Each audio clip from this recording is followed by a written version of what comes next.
With the NBA season less than a month away, I think it's only right we start looking at some teams for next season. And to me, the team with arguably the highest expectations right now is the Los Angeles Lakers, as they have had a ridiculously good offseason that now sees them as clear favorites above the rest. In today's video, I'm going to be taking a look at the Los Angeles Lakers offseason addition so far and overall roster, and discussing why I believe with them they will win the NBA championship in 2021. Before we start, if you are new here and enjoy the video, be sure to subscribe. For more NBA content like this, I'm trying to hit 15,000 subscribers by the end of the year, so all support would be greatly appreciated. Anyway, with that being said, let's talk about the Los Angeles Lakers. As we all know, the Lakers were champions in 2020, but to ensure they'll go back to back, they couldn't be stagnant. They had to continue to make upgrades, and it's pretty obvious they have done that. So let's go through some of the acquisitions LA made this summer and see how they benefit this team, and then we'll briefly look at the players they lost and why I believe getting rid of them won't affect the Lakers too poorly come next season. The first major move the Lakers pulled off was acquiring Dennis Schroder, which is just elite to put it lightly. Schroder had a fantastic 2020 season, averaging 19 points a game with the Thunder, and he almost won the Sixth Man of the Year too, with many proclaiming he was robbed of the award.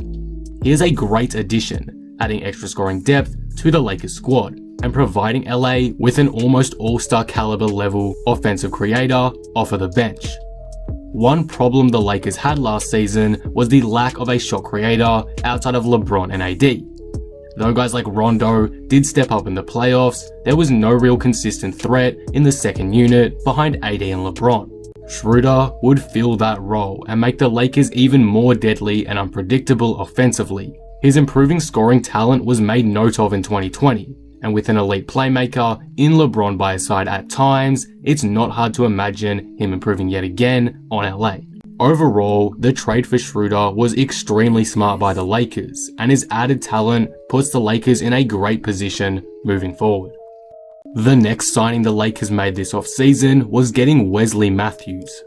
Matthews is a solid addition to LA, though his potential impact is getting a bit overhyped. He is a great cost-effective replacement for Danny Green anyway. He'll be placed almost into an identical role, but he's being paid over $10 million less than Green is. So essentially, the Lakers have saved a ton of cap room for almost the exact same player, just taking a slight hit defensively and offensively too. Not that those slight drop-offs will matter though, when they've garnered guys like Schroder as well. Overall, this signing made a lot of sense for LA, and since it is an extremely cheap deal, it is a huge win for them. I doubt Matthews will be such a huge X factor for them though, so let's not act like this is a game-changing signing. It's a steal though for sure, but let's not go too crazy about it. Arguably the biggest move the Lakers made this offseason was stealing Montrezl Harrell away from the Los Angeles Clippers. He signed with them for only a fraction of what was predicted, about a $9 million a year deal, and this was mainly due to his poor play in the playoffs. However, that shouldn't be used to discriminate Harrell's total value as a player, as he is still an elite pickup for the Lakers. Harrell was the Sixth Man of the Year last season, averaging 18.6 points per game and 7 rebounds too on solid efficiency, and he was instrumental to the Clippers' success in the regular season. His lack of a shot and poor defense did hurt them in the end, but with a superstar defender in Davis alongside him now, that shouldn't be as much as a glaring issue as it was on the Clips. Harrell also likely accepted this deal because of an increased role. He's likely to be starting on the Lakers now, and if he isn't, he's definitely going to see a minute increase. The big man depth for LA last season, aside from Davis, wasn't great, so to add him to the squad is a massive win.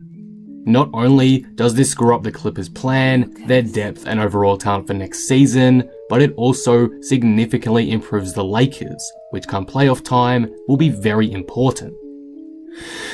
The Clippers are still the Lakers' biggest threat out west, and to cause them to downgrade is a major benefit to the Lakers franchise. I can't state enough how great this move is for LA, and like Schroder, puts them back in an amazing position to go back to back in 2021. The final big signing the Lakers pulled off was snaring Marc Gasol. Gasol was originally planning on heading back to Spain to play in the Euro League, but it seems as if the Lakers have done enough to change his mind. He was an essential piece to the Raptors' 2019 championship run, and though he did decline in 2020, he had a fair share of good performances to help the team succeed. His veteran leadership will probably be the biggest addition to this team, as well as his defense, making the Lakers' front court extremely formidable. Having to get through both AD and Gasol is a hard thing to do, so I'm sure Vogel has some lineups in mind to maximize this team's defensive potential. Overall, this is another solid addition from the Lakers that increases their depth yet again. This team is stacked and the players on paper seem to mesh really well, so I'm sure a lot of Lakers fans are quietly optimistic about their chances next season. Before we get into how good I believe this team is though, and why I believe they will win it all, the Lakers did lose a couple of noteworthy players this offseason to get some of these additions in return. However, I don't think they matter all too much. They lost both of their key bench big men over the last couple weeks in McGee and Dwight Howard, but as the Lakers were able to upgrade their big man depth with players like Harrell, it makes sense why they traded them, and in Dwight's case, let him walk. As for Danny Green, they got a fantastic return package for him, gaining Dennis Schroder, and were basically able to replace him in Matthews for about a third of the cost, so it's not like they've lost too much there either. They've essentially just gained Schroder for free.